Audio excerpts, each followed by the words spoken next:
केरलम विधानसभा चुनाव में मिली जीत के बाद अब मुख्यमंत्री के नाम को लेकर चल रहा सस्पेंस अपने अंतिम पड़ाव पर पहुंच गया है। पार्टी सूत्रों और उच्च स्तरीय बैठकों से छनकर आ रही खबरों के मुताबिक कांग्रेस आलाकमान ने संगठन महासचिव केसी वेणुगोपाल के नाम पर अपनी अंतिम मोहर लगा दी है। हालांकि आधिकारिक घोषणा होना अभी बाकी है, लेकिन पर्यवेक्षकों की रिपोर्ट और दिल्ली में जारी मुलाकातों के दौर ने ये साफ कर दिया है कि वेणुगोपाल ही केरल की कमान संभालेंगे। राजनीतिक गहमागहमी के बीच शुक्रवार को कांग्रेस के एआईसीसी पर्यवेक्षक अजय माकन और मुकुल वासनिक ने दिल्ली में पार्टी अध्यक्ष मल्लिकार्जुन खड़गे से मुलाकात की। इस दौरान केरल की प्रभारी दीपा दास मुंशी भी मौजूद रहीं। पर्यवेक्षकों ने केरल के नवनिर्वाचित विधायकों के साथ हुई गुप्त वोटिंग और 1-to-1 चर्चा के आधार पर अपनी विस्तृत रिपोर्ट खड़गे को सौंप दी है। बैठक के बाद अजय माकन ने मीडिया से संक्षिप्त बातचीत में कहा कि हमने केरल के सभी विधायकों के साथ विस्तार से चर्चा की है। विधायक दल ने एक लाइन का प्रस्ताव पारित कर अंतिम फैसला कांग्रेस अध्यक्ष पर छोड़ दिया है। मुख्यमंत्री के चेहरे पर फैसला बहुत जल्दी लिया जाएगा।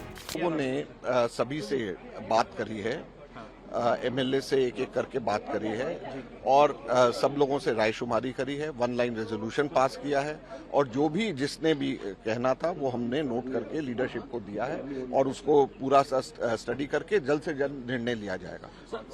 सर लेकिन एक बड़ी बात यह है कि सर 1 लाइन का रेजोल्यूशन सब कुछ हाईकमान पे डाल दिया गया है, तो अब आप लोगों के ही यहाँ रिपोर्ट के ऊपर ही ये चीजों को आधारित, और जो सहयोगी दल है उनका क्या कहना है सर? सहयोगी दल का कोई इसमें कहना माना नहीं जाता, ये हमारा अपना विधायक दल का फैसला है जिसको हम अपने हिसाब से करेंगे और किसी भी सहयोगी दल ने कोई सिफारिश या कोई भी उनके सुझाव इस बारे में नहीं है।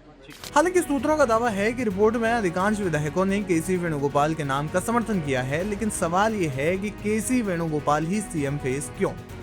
केरल कांग्रेस लंबे समय से ए और आई यानी ओमान चांडी समर्थित और रमेश चेन्निथला समर्थित गुटों के बीच में बटी रही है। हाल के वर्षों में वीडी सतीशन और के सुधाकरण के उदय ने समीकरणों को और जटिल बना दिया था। ऐसे में राहुल गांधी के भरोसेमंद केसी वेणुगोपाल को एक न्यूट्रल और सर्वमान्य नेता के रूप में देखा जा रहा है। आलाकमान का मानना है कि वेणुगोपाल न केवल प्रशासन को मजबूती देंगे बल्कि पार्टी के भीतर चल रही खींचतान को भी दिल्ली के प्रभाव से नियंत्रित कर सकेंगे। सतीशन और चेन्निथला को साधने की रणनीति केसी वेणुगोपाल के नाम पर सहमति बनने के साथ ही सबसे बड़ा सवाल ये था कि वीडी सतीशन और रमेश चेन्निथला जैसे कद्दावर नेताओं की भूमिका क्या होगी। सतीशन, जिन्होंने विपक्ष के नेता के तौर पर सरकार के खिलाफ मोर्चा संभाला था, स्वाभाविक रूप से मुख्यमंत्री पद के प्रबल दावेदार थे। सूत्रों के अनुसार पार्टी ने कर्नाटक मॉडल के तर्ज पर केरल में भी सत्ता के बंटवारे का फॉर्मूला तैयार किया है। इस फॉर्मूले के तहत या तो डिप्टी सीएम बनाया जा सकता है या फिर कोई बड़ा विभाग दिया जा सकता है।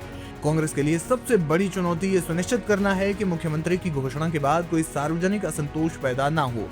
यही कारण है कि हाईकमान ने पर्यवेक्षकों को केरल भेजा और अन्य दावेदारों से व्यक्तिगत रूप से बात करने और उन्हें संतुष्ट करने की जिम्मेदारी सौंपी। पार्टी चाहती है कि शपथ ग्रहण समारोह से पहले एकजुटता का संदेश दिया जाए ताकि वामपंथियों को घेरा जा सके।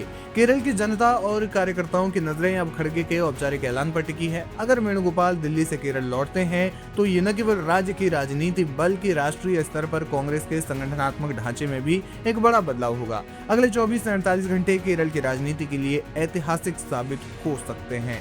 फिलहाल कांग्रेस ने अभी तक किसी के नाम की आधिकारिक घोषणा नहीं की है। देखना ये होगा कि आधिकारिक घोषणा में सीएम फेस को लेकर अंतिम रूप कैसे दिया जाता है और किसे केरल का मुख्यमंत्री बनाया जाता है।